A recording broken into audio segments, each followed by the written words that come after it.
Hello, beautiful moms and entrepreneurs. My name is Sharice Walker, and I'm your host of the Unbreakable Mompreneurs podcast. This is a place where we come together to learn, grow, and inspire. So sit back, relax, and let's get started. Hello, Unbreakable Mompreneurs. My name is Sharice Walker. I'm your host, and today I'm here with Diane Helbig, and she is all about sales and how to make sure that you can do the best you can. And the reason why I wanted her to come on was honestly because of that. Your business is only as good as the money that's coming in and the customers that you have. And so if you don't know how to sell, then listen to Diane. This is a great episode. So Diane, I'm going to turn it over to you. Okay, great. Thank you. So here's an interesting thing about selling. And I use air quotes when I say it because the traditional way we have been taught to sell doesn't work. So if any of these unbreakable mompreneurs are out there thinking, I don't want to sell, I don't want to be salesy, I don't like the whole idea of it, I'm not good at it, pitchy, all that. What I say is, great, fantastic. I'm going to liberate you from that. Just don't do it. Okay. Because no one likes it. You don't like doing it. The consumer or the company doesn't like receiving that sort of behavior. And we have to stop doing things that don't work. So what I say is stop selling, get really curious, use curiosity as your standard in every experience, networking, prospecting research, prospecting when you're in a conversation with a prospective client, once you've got them and you're continuing to build the relationship. Because when we're curious, we're in learning mode, we're not in telling mode. And the truth is, no one's listening to you anyway, because they're not going to listen to you until they trust you and they have a need for what you sell. So our job is to build that relationship, is to get very curious about the people around us with a totally open mind, because we don't know how they're going to show up in our world. They might be a client, but they might be a resource for our clients and our community. They might be a referral source.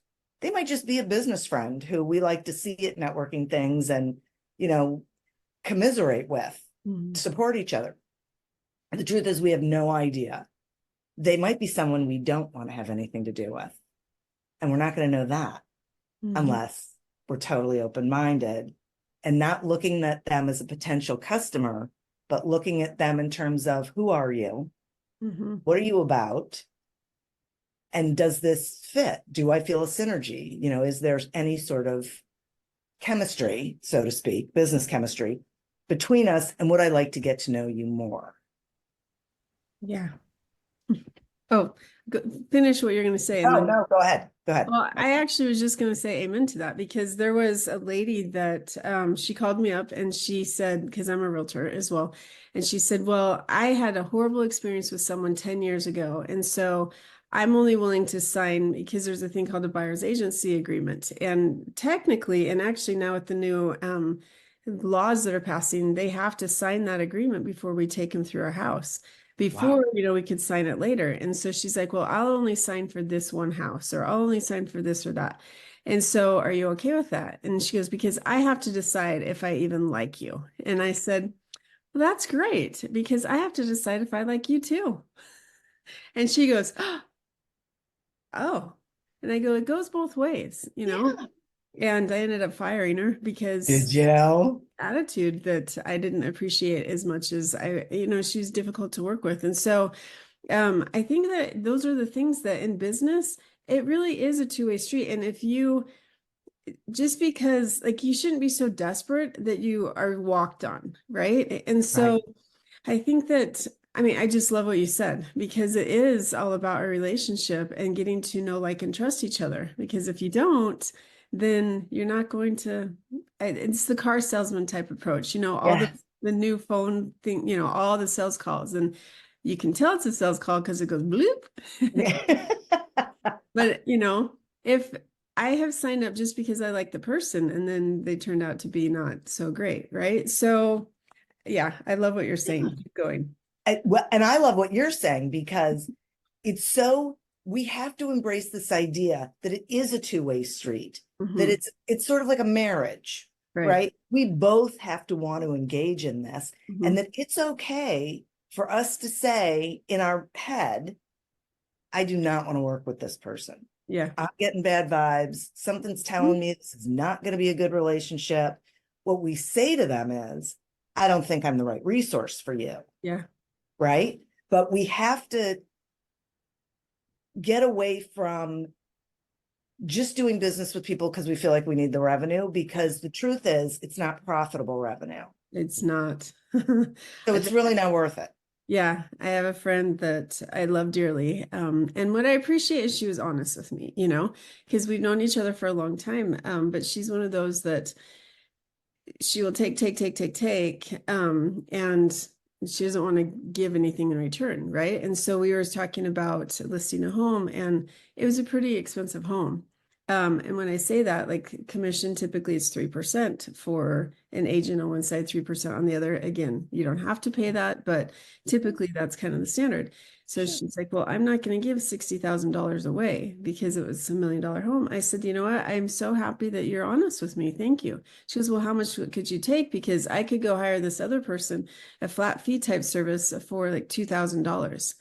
And I said, okay, so let me just get this straight. You're wanting to sell $1 million property and you're only willing to pay $2,000 for them to sell that for you. I go ahead. And I said, because pictures alone, I'm getting hot.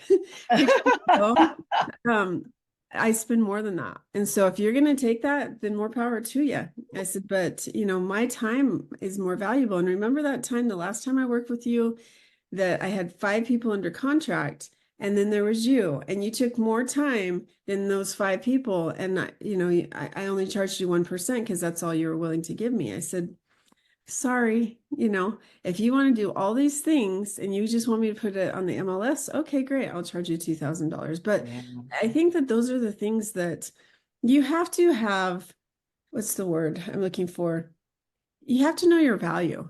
And That's what it is. because if you don't, people are going to walk all over you, and then you're shortchanging yourself, and you're taking time away from other people that are willing to spend the money that you're Right. worth. And I've spent hundreds of thousands of dollars of my education. So why would I just say, yeah, I'm That's okay, I'm right. worth $2,000, when in reality it should have been 30, right? It's So exactly right. yes, and that's the part that I think people, Oh, as the owner, my mom, yes. like you have to know that you are worth what you are charging, and you have to believe that. And that, I think people in this headspace that Yeah. it doesn't work. Yeah. So keep going. Okay. So I'm so glad that you brought that up because you are dead on. And it's not about how much time it's going to take. It's No. not about, it ends up being about perceived value, but you're absolutely right. We have to own Hmm. that we are bringing value Hmm. and that it has a certain worth, right? What I think one of the mistakes that we make is we don't ask enough questions. This is why I love curiosity, that Hmm. we don't ask enough questions through the discovery process to get them to the place where they understand what it's worth to them to do this thing. So your friend, as an example, Hmm. thinks that all it is worth to her is $2,000. She's decided that anybody can sell her house Right. in the same amount of time to the same sort of buyer with the same sort of ease, all those things for $2,000, that anybody can do it. So why would she pay more? Hmm. The question comes in, uh, what are your goals with this? What are you hoping to, how quickly are you looking to sell? Do you have a sense of how frequently you want people in and out of your house? I mean, like there's all these questions which I'm sure you did, but then we have to really listen to the answer, because if their answers are they don't care, or they have all the time in the world, or fill in the blank, Hmm. you know what, they're not going to see the value. No, It's yeah. not going to equate, right? And then we can not waste our time or theirs, and we can say, I get it. You're probably better off going over here because it won't cost you a lot and that service will be sufficient. Okay. However, having said that, there's two questions that I think everyone should be asking at some point, not at the beginning, but at some point in the conversation. And it's after we've gathered some information, and they go together. And the first one is, would you mind sharing with me what the impact will be for you, for your business, whoever when you make this decision, whether it's with me or someone else. Okay, so I did a couple things there. I said when, implying they're going to. Right.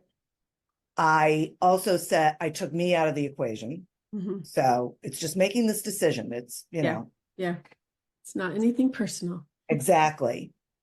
And I really want to hear that they have to be able to articulate the why. Why are they, what is it going to do for them? Or what is it going to do for their business when they, whatever it is, get a website, sell their house, doesn't matter what it is.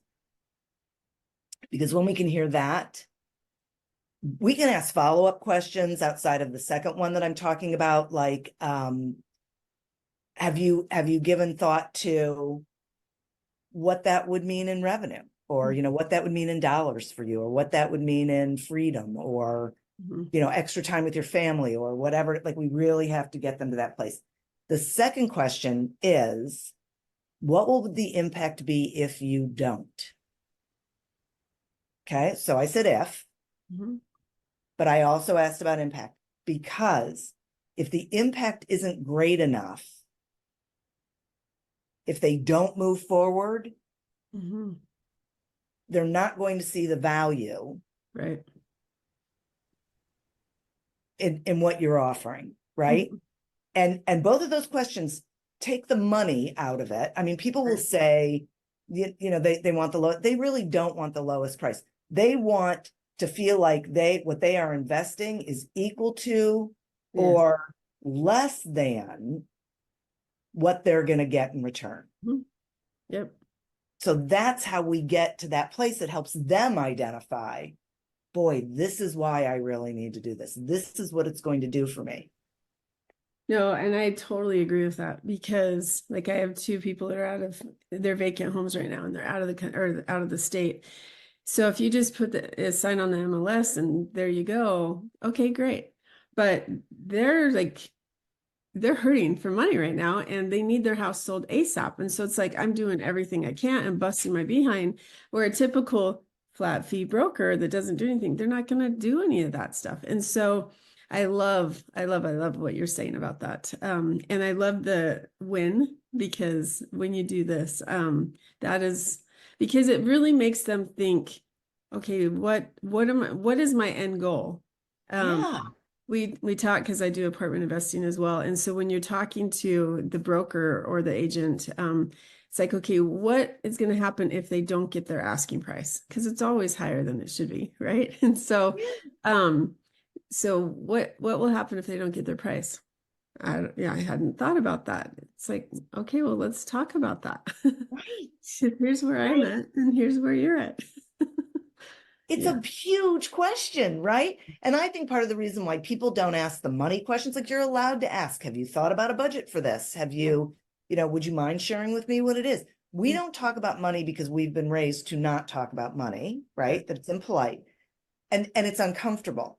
And our prospect isn't going to tell us because they're afraid that we're going to price to that number. But we have to be able to have an honest conversation with them, because price is a big part of us identifying whether we're the best source for them.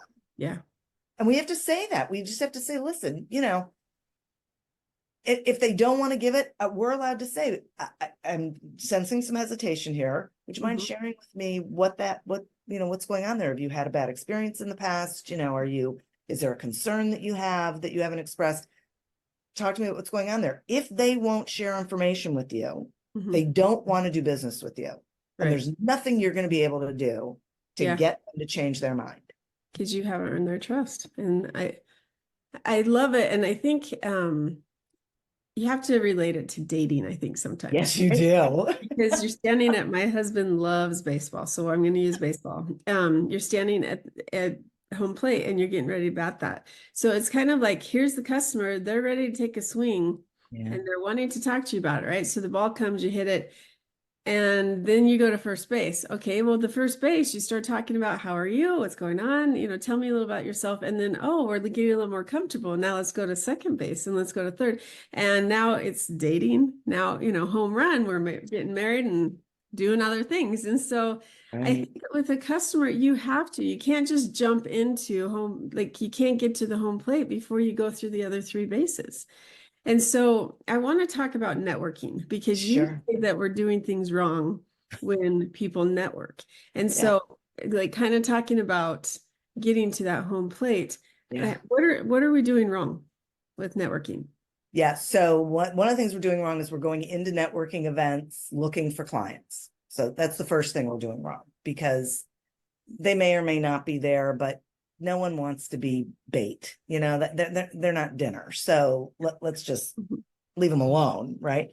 The second thing we're doing is we're talking too much about our product or service, about ourselves, whatever it is. We're monopolizing the conversation, so it really isn't a conversation. And I'll go back to no one's listening, because you don't listen when people do that. Yeah. They're not listening to you. And we're not following up effectively with people after we meet them. We're just sort of assuming that if they want what we have to sell, they're going to call us or something. It's weird. But the other side of that that's super dangerous is we may meet someone and have a nice conversation with them and suggest a follow-up coffee. And then we go to the coffee and pitch instead of dating, instead of just continuing to get to know them. Mm-hmm. So all of these things are bad. Yeah. And for me, part of the reason they're bad is, the old saying, you get one shot at making a first impression, Mhm. something like that. I'm Yeah. paraphrasing, but that is so true. And you may have a prospective client in that room. You may have a referral partner in that room. You may have a great resource in that room, and you're never going to know it. Because if you do it wrong to begin with, they're not going to give you a second chance. You've already shown them who you are, and Yeah. that what is most important to you is selling, Mm-hmm. not them, not getting to know them, not learning about them, not helping them problem solve. You're just, A meal ticket. yeah, right. Yeah, I agree. So as a realtor, lenders were their bread and butter, right? Well, I Yeah. also have my lender license, and but I do more real estate. And it's very interesting because I have all these lenders, especially right now, because the market has been very, very difficult for the last couple of years. And so we're all lenders specifically like, oh my gosh.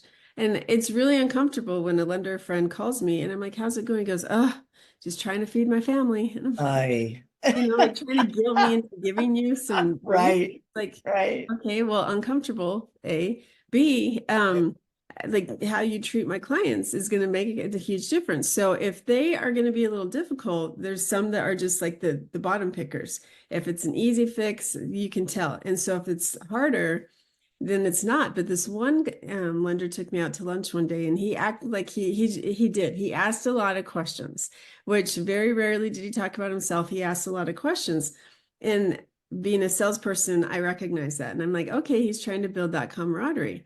So Yeah. the next time, we go out to lunch, and he starts to talk about himself and stuff. I'm like, okay, he's doing this right. Well, by the third, it was like, what do you have for me? What can you give me? Da, da, da. And I'm just like, oh my gosh.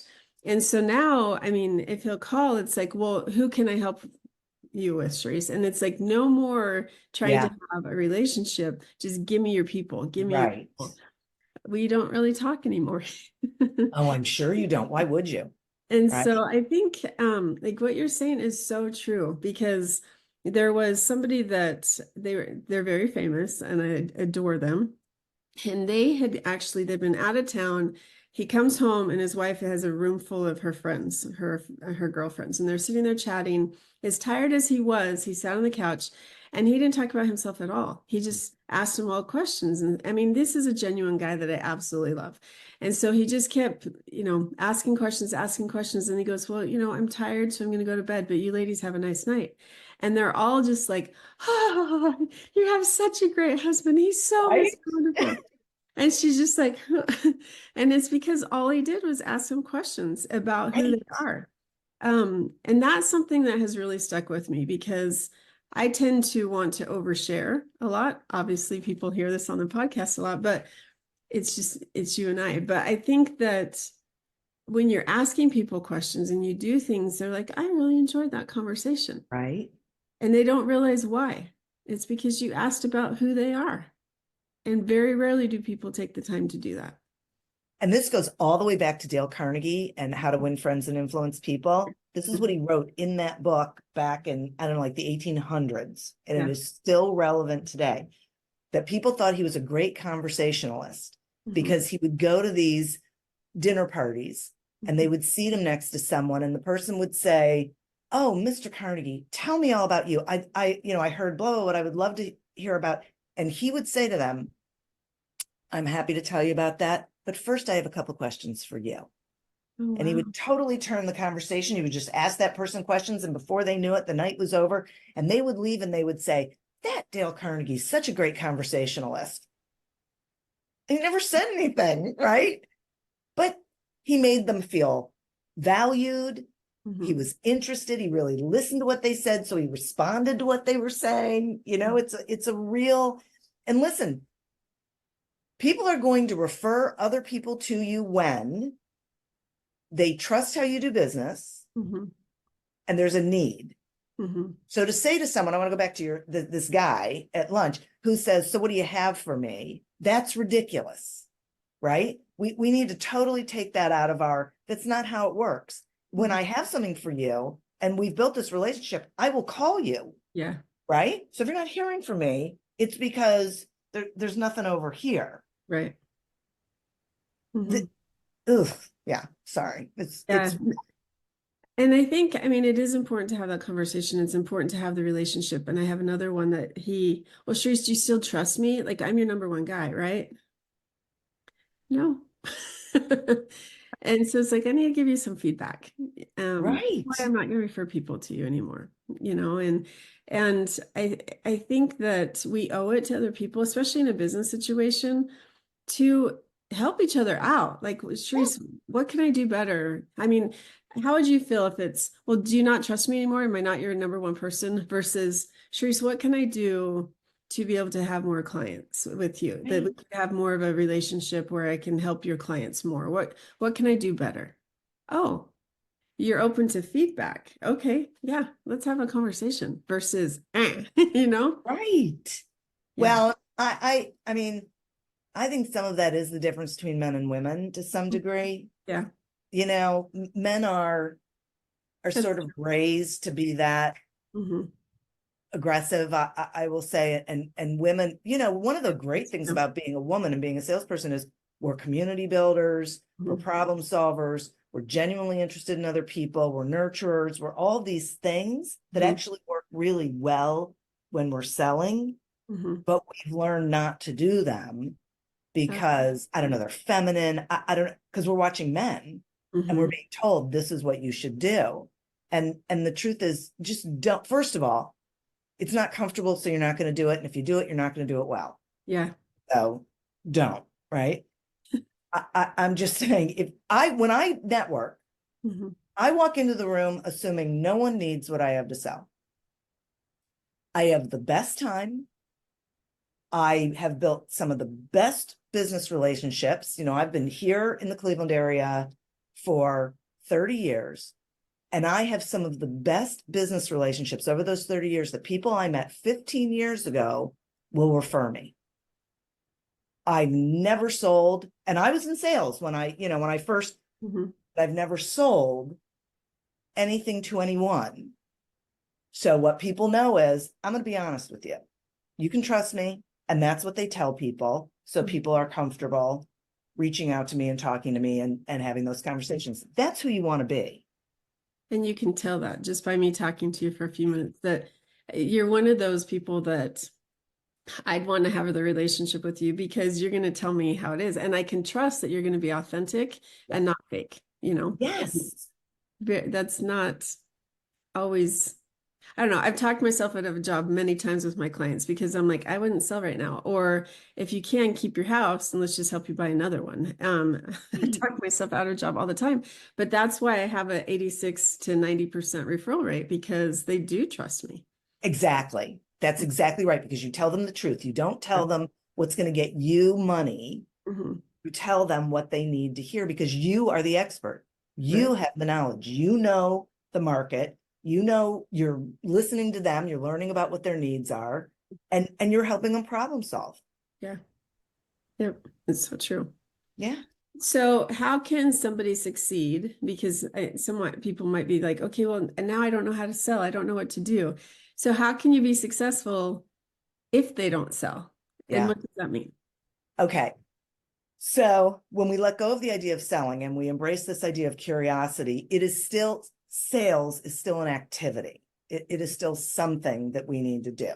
So, we break it down. So networking is just about business, building relationships, and it's a long game sort of endeavor. Okay. No quick hits. You can't start networking when you need business because Right. just Right. you're going to be desperate, and everyone hates desperate. And then you come across desperate. Yeah. Keep going. Yeah, right. I need. So not good. And you don't like feeling that way, and whatever. So, but you need to do your research. So you need to do prospecting research. And one thing I will say is it depends on whether you sell to consumers or businesses, if you're B2B or B2C. So let's talk B2C. Okay. You're selling to consumers. It's pretty hard to prospect to consumers because you can't pick up the phone and call a whole bunch of people in your area and ask if they're interested in whatever.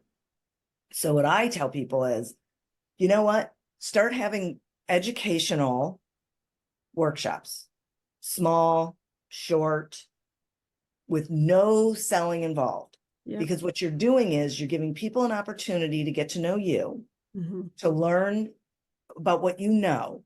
You're giving them something that they can take back with them, something that's valuable to them. Mm.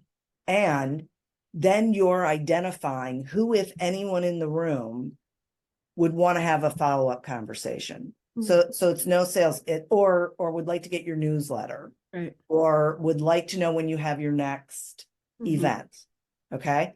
This is how you build relationships with consumers because, and you can do it with your current clients and ask and offer for them to bring a friend, but Mhm. it's all educational.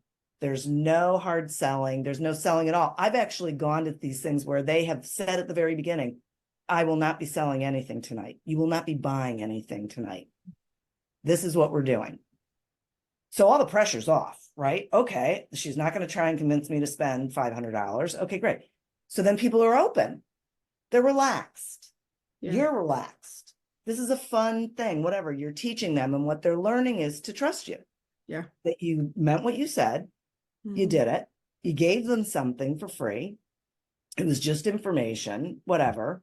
And so they're going to want you, if they're interested at all Mhm. in learning more or what you are potentially selling, they are going to want to keep you in their orbit.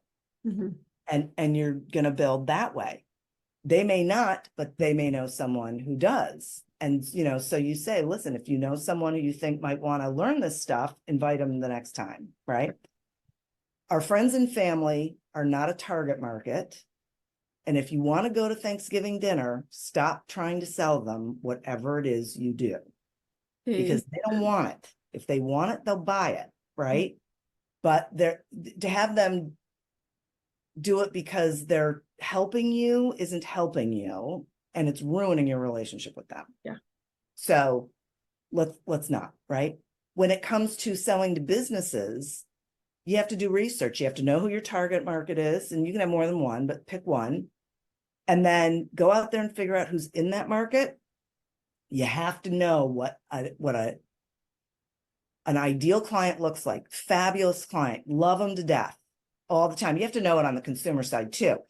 But here, you have to know it so you can whittle down. Mhm. You're not going to reach out to, if you do business with really big businesses, then don't reach out to the small ones. because it's not going to work, right? You do all the research and you learn as much as you can about them. So then when you reach out for a meeting, for a conversation, not a sale, you have something to talk to them about. And what they realize is you've done your research, you know them, you've taken the time, you're not just, dialing for dollars sort of thing. Right. And all you want is the meeting so you can ask questions because you don't know whether you can help them or whether you want to help them. I love that. And it is so true. It doesn't matter who you talk to, it's a recurring thing because people are craving, we call it YouTube University, right? We're craving information, we're craving everything. And when you, for example, you go and say, hey, I'm interested, and all of a sudden it's like you have 20 wolves coming at you. You're like, whoa, okay, whoa, whoa, whoa, whoa. And so it's, hey, come with me. There's someone I was talking with, and I've started to do it as well, where you hold informational meetings. And I think that that's the biggest thing. I do client appreciation events because I love to see my clients. To me, I spend so much time with them, and all of a sudden they buy the house and boom, see you later. I'm like, no, I'm not that type of person. I still want to stay in touch. And so I do these client appreciation events and I say, bring a friend or bring somebody that is talking about real estate or that wants this or that. And I love those events and people look forward to them. And so now I'm starting these seller seminars, buyer seminars, investor seminars, and there isn't any selling. It's do not make these mistakes. And then like and trust. Okay, so let's go to second base and let's start talking about you individually. And so I'm so glad that you talked about that because I don't think enough people do that. And it takes effort. And so who is going to do it? Because it takes effort. And then you have to think, well, I hold this big event and nobody shows up. Well, guess what? Tony Robbins, his very first event was at 5 or 7 people showed up and he gave 3 hours worth of content because those people showed up and now look where he is. Right. So you have to start somewhere. You have to start somewhere. And I'm so glad that you said people don't do it because it takes work. So here's the thing. There's activity and there's productivity. And they both take the same amount of time. But one actually gets you somewhere and one doesn't. So you decide. Because if people took a step back and thought, okay, I am spending all this time and I'm not getting what I want and people aren't talking to me at networking events. Okay, well, that's activity. Yep. So true. I love that. Okay, so what question have I not asked you that I should have? What question? I don't know. You asked such great questions. Okay.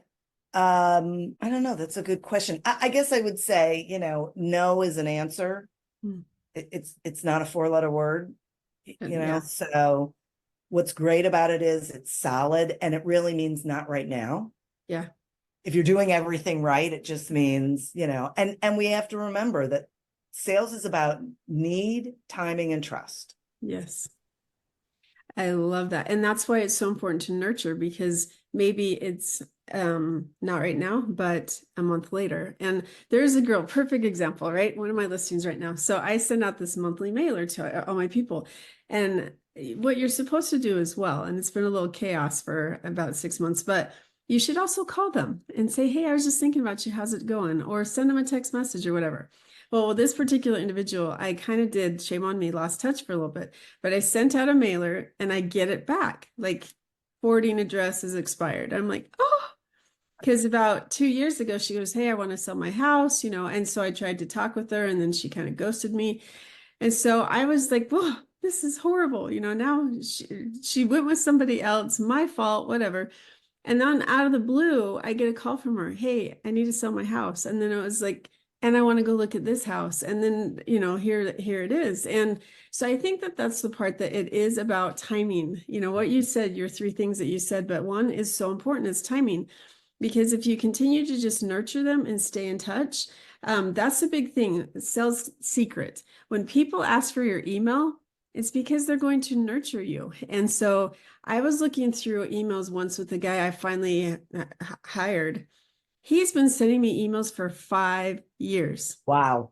Never even realized it. And one day it's like, oh, I'm interested in this now. And I went back through my emails because I don't throw anything away. And 5 years. Holy cow. And so you never know when the time is, but if you can get their email, there you go. And I mean, I had a guy when I first started my business.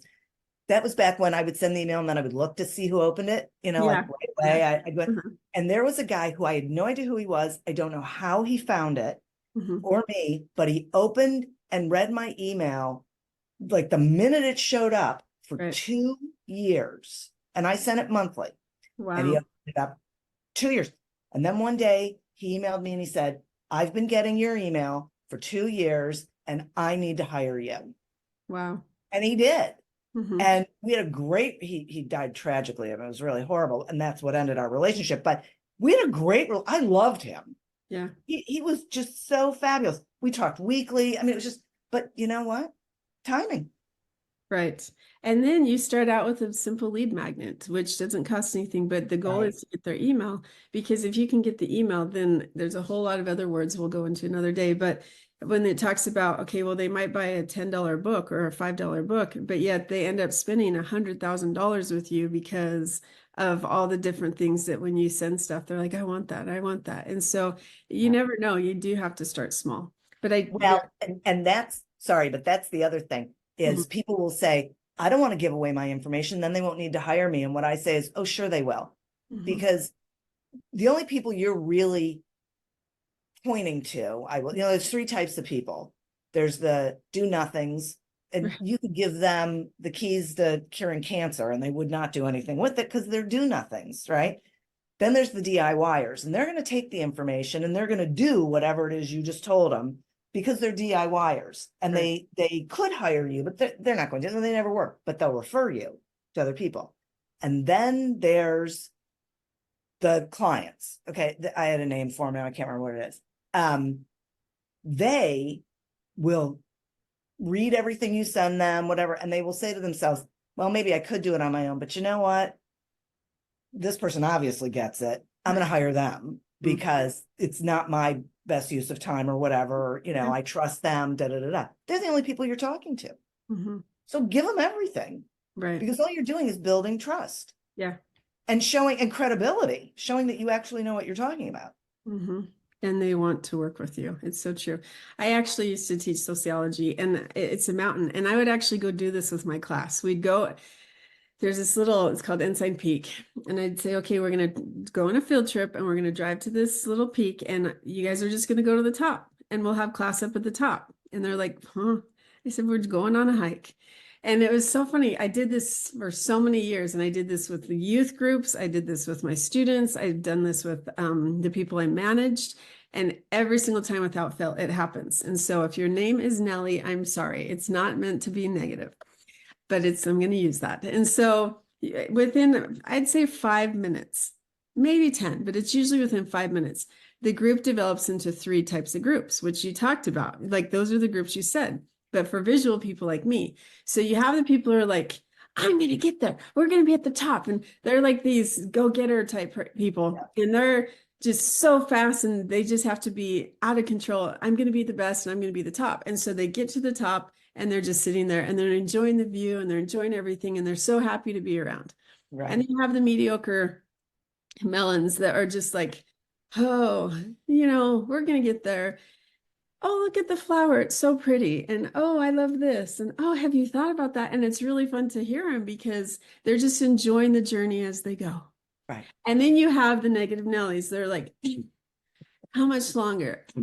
Why are we doing this? This is so stupid, And I would purposely, throughout the times, I'd start at the top and then I'd come to the middles and then I'd be at the back. I'm like, come on, guys, you can do it. You can do it, and oh my gosh, every single group, they're always like that. And so the other day we're driving, my daughter and I took her to get a massage, and it was early in the morning and there's this huge group of people. And I said, oh, Jess, watch this. And we started at the back and I'm like, see the group? And then we pause, there's nobody, there's a space. See the group? And then there was no space. See the group? I go without fail, every single time, there's always three types. There's always three types. And she's like, oh my gosh, mom, really? And it's so funny you just said that because there are. There You have are. three types of There are. people. Yeah. And so your job as a business owner is to figure out your three types of people and sell to them differently because they're not all the Some you same. can't sell to though. This is the Right. thing. Some Right. now. Right. I wouldn't even bother. What I would say Right. is just sell to the group that you want to be doing business Yes. with, Yeah. because it doesn't mean that you're not going to take the middle, Hmm. but it'll keep you away from the bottom, That's true. Yeah. right? Because you can take the middle all day long. It's not a problem. But when you're prospecting, when you're doing outbound, Right. you got to do it toward this group, Right. right? Yeah. Incoming, whatever. Well, and exactly. I mean, I guess what I meant to say is you need to identify the type of Yeah, person, because if you, and I hesitate because the bottom feeders, they might come across like that, where, we talked about the bottom feeder. All he took was the cream of the crop type thing. yeah, Eventually, there are some that are in different stages. So if you realize you have the negative Nelly, they're not ready to buy. So do right, not spend a lot of time with them. Like, it's not right. worth your while. Be nice to them, be cordial. I like how you said, I'm probably not the best resource for you. But realize you need to be focusing on other people. It's way better for your time and your mental stability. Right. And if they come around, they come around. And if Yes. they don't, they don't. But so many people spend energy over here trying to convince. Convince is not a sales tactic. Right. They think, well, I just have to be able to convince them that they need this. No, you don't, because they don't. And they might, That's but right. you're not going to be able to. And if you do, you don't want them, because they're going to be in that negative headspace where they're always going to be poking at things and questioning things, and it's not fun. Yeah. Nope. I agree. Okay. Last question. Yeah. Best way to use social media. Oh my gosh, there's two best ways to use social media. Mhm. The first one is by genuinely connecting with people you want to be connected with and having conversations with them. So it's the same getting to know you sort of thing.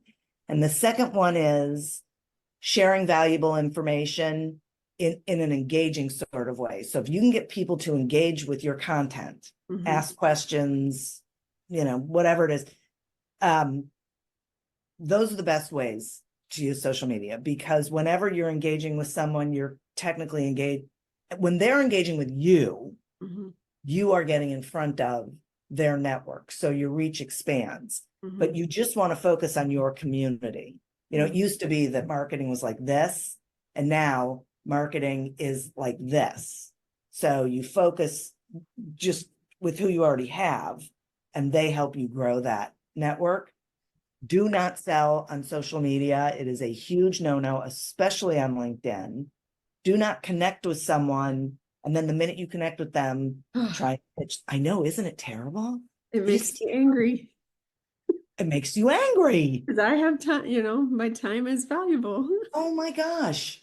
And so now I can, like, I do a podcast too, and you're probably getting these podcast promoters, these people from who knows where, and you can see in their headline, they're a podcast promoter. I'm like, no, I'm not even going to bother connecting with you, because I know it's going to happen. Mhm. You're going to tell me all sorts of stuff and try and sell me in a message on LinkedIn when you don't know the first thing about me. You don't know what I'm already doing with my podcast. You don't know what my goals are. So no. And I'm going to go back to, you get one chance to make a first impression. Yeah. So, once I block you or I ignore your invitation, good luck. Well, and I think I was doing a podcast the other day, and this like two people popped in. So I go, and I'm quickly looking like, who? It's only one. Why are there two? This is uncomfortable. I don't know who you are. And so I'm like, hello, are you joining us too? And she goes, oh no, I'm da da da da da. So what it was her PR person who set up the meeting with this other girl. Now the interview, I loved the girl. She was amazing. And I actually loved the lady that got it all set up. But my advice would be, if you have somebody like that, like, give the person that's receiving the heads up. Yeah.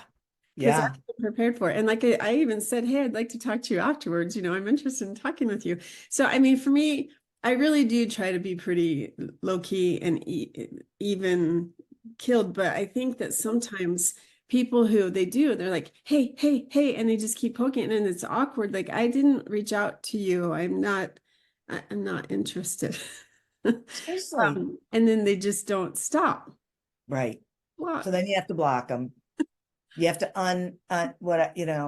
unfriend them or whatever it is. I don't know. But this is, once again, your reputation You have to ask yourself the question, what is my reputation worth?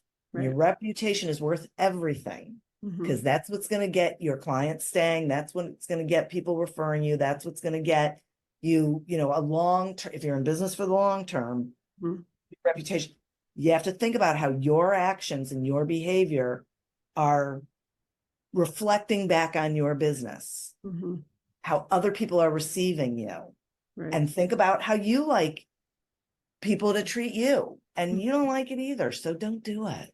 Right. Stop. Yep. But I want to get your take on this. And I know I keep saying last question, but there's so much. And we're just going to be 20, 25 minutes. And here we are several minutes later than that. But so people are afraid to ask for the sell. Like, say that you and I are having this great conversation. We have great camaraderie. Things are going really well. You're like, okay, well, thanks. See you later. So as a salesperson, Yeah. I mean, your job really is to still sell them, Sure. or get them to buy your product or Right. subscribe, or I don't care what it is. So what is your recommendation at the end? Yeah, that's a great question. So you're having this conversation and you're asking them questions, and the questions that you're asking are not only about the problem that you solve, but about them. How do they decision make? How are they going to make this decision? Right? How do they have they ever worked with someone in your industry before? There's like so many questions that you can ask to really get a feel for how do they show up as a client, kind of thing, and what really matters to them. And you ask the two questions that I talked about, whatever. You ask the money question. As you're having this conversation with them and you're asking them these questions and you're really listening to their answers, you're figuring out, okay, I think I've got something that can help this person. So you get to a point in the conversation where you say to them, thank you so much for sharing that information with me. I really appreciate you taking the time. Based on what I think I heard from you, I think there's the possibility that I can help you. Would you be interested? Would you be open to hearing my thoughts? Yes. They will say yes, because you've just spent all this time listening to them, right? They will say, yeah, I really would like to hear what you have to say.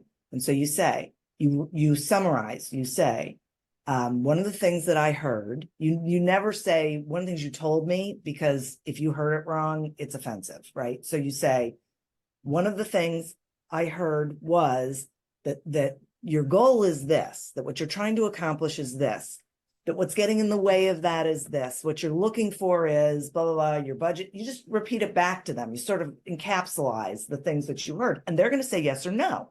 So if they say, yeah, that's exactly what's going on. Okay, here's how I can help with that. And then you just tell them, you just say, we set up whatever it is. Okay. Does that make sense? And they're going to say yes, because you just answered everything that they've told you. You have matched your solution to their situation. So what I say is, when we do it this way, we're both walking down the same road. So getting to the sale is easy. There's no closing. Closing starts at the very beginning, because we're both headed down this journey, and we're talking about it. We're having a conversation about it so that it's making sense to both of us to move forward. And then you just talk about what the next steps are. If it's a situation where you have to give a proposal, what you do is you say, thank you so much for the information. What I'd like to do is take it back to the office and process it, put it together in a proposal. Could we schedule a time, like right now, where we can get back together and I can provide that to you and go over it with you? If they say, why don't you just email it to me? You say, my concern with just emailing it to you is that it's really important to me that I know that I heard you correctly and that I am responding to what your actual need is, which is why I'd like to sit down and actually go over it with you. Would that be, could we do that? Okay. You're always asking permission. You're not, playing hardball, whatever. And it's because that's what you want to do. You want to summarize in the proposal. This is what I heard, blah, blah, blah. Based on that, this is what we would do. Here are our benchmarks, whatever, mile markers, whatever it is. If someone really, if you've built that trust and they really want to work with you and whatnot, they're going to agree to that conversation. But you've also asked what's your decision-making process ahead of time. So you know if they have to talk to other people about it, you need to bring those people into that conversation. You know what I mean? I mean, there's a lot to it. But if we do this process where we're curious first, and then we're sharing, these two things come together for both parties. If we're curious first and we're thinking to ourselves, I cannot help this, you know, their budget's too low or whatever it is, then we just say, thank you so much for the information. I really appreciate your time and you sharing with me. Based on what I heard, I don't really think I'm the best resource for you. And I'm happy to refer you, you know, provide you some other, if you would like. But I'm, you know, I don't want to waste any of your time moving forward. Yeah. And then you part ways. I think that at first they're like, I was just rejected. So now it's this mental game. And sometimes people will come back and wait. And other times they're like, thank you. You know, it's okay. Right. Yeah. I mean, I had someone once say to me, she and I had this, she'd sat in on a class of mine, you know, years ago, whatever. And then she reached out to me. I want to hire you, blah, blah, blah. We sit down, we have this whole conversation. I ask all these questions. And I'm thinking to myself, I am not the right resource for this woman. I mean, I love her. I cannot, you know, this is not going to be good. Right. So I emailed her and I said, hey, can we talk? Right. Before I ever gave her, you know, any sort of proposal or anything, I just said, you know, can we have a conversation? She said, sure. And so we got on the phone and I said to her, you know, I'm not the right resource for you. And she said, well, I sure hope you are, because I really trust you. And I said to her, then you need to trust me when I tell you I am not the right resource for you. And I'd like to introduce you to a couple of people who I think are, you know. That's cool. Because it was great that she trusted me, but that didn't mean that I could do what she needed. We have to know that too, and be able to say, you know, this will not turn out well. There will not be a good result if we move down this road. That's cool. That's really cool. And I think that, again, being authentic, following your gut, that's something that's huge. I wrote this book that I talk about following your intuition. Now it talks about relationships, but everything, your gut is going to tell you. And if you're like, I really want this, and it could mean a lot, I promise you at the end of that, whatever it is, you're going to go, I should have listened to my gut. That's right. And you just have to start listening to it more. So That's I right. love that you're like, it's not going to be good. Let's still like each other. Right. Right. I still want you to like me at the end of this. Right. So let's not. Right. Yep. I love that. Well, if people want to get a hold of you, how do they find you? You know, if they go to my website, helbigenterprises.com, everything is there. They can sign up for a complimentary 30-minute phone consult, no obligation attached to it. My podcast is there, the book, you know, everything. So Everything's good. And right behind you, are those all your speaking? These are, okay. these are, I'm a member of the National Association of Women Business Owners. Okay. And so these are all the things from all the events that I've gone to, the national events I've gone to. These are mostly places I've spoken. Good for you. Well, thank you so much, Diane, for coming on. I did not mean to take so much time, but you're just a wealth of knowledge. So thank you for sharing. Well, thanks for having me. I loved it. I thought it was great. And Unbreakable Mompreneurs, I hope that you found a lot of information here that is going to help you grow your business and be able to connect with your clients even better. So go out and make it a great day. Beautiful moms, remember, you are unbreakable. Keep illuminating the world with your strength, pursuing your dreams, and reveling in the splendor of motherhood. This is Sharice Walker, bidding you farewell for now. Stay tuned for more empowering conversations on the next episode of the Unbreakable Mompreneurs podcast. Until then, keep shining bright. Signing off with love, Sharice Walker.